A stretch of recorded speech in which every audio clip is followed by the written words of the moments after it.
Siguria ushqimore dhe shërbimi veterinar është pjesë e kapitullit 11 dhe 12 të Bashkimit Evropian. Shqipëria, për të qenë anëtare e familjes së madhe europiane, duhet të prodhojë dhe të sigurojë produkte të sigurta, sipas standardeve të vendeve anëtare.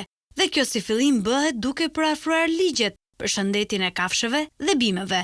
Zëvendësministri i Bujqësisë Ariani Aullari raportoi para Komisionit të Ligjeve rëndësinë e projektligjit që lidhen me shëndetin e kafshëve, i cili ka për qëllim të përcaktojë rregullat dhe kontrollin për sëmundjen e kafshëve, të cilat transmetohen te kafshët dhe njerëzit, prandaj është koha që të bëjmë dhe ndryshime. Promovon një qasje parandaluese bazuar në risk për menaxhimin e sëmundjeve të kafshëve, ai mbështet sektorët e blegtorisë dhe të prodhimit të ushqimit në vend dhe aspektin e qëndrueshmërisë konkurrencës, rritjes së vendeve të punës, investimeve dhe eksportit të kafshëve të gjalla dhe produkteve shtazore.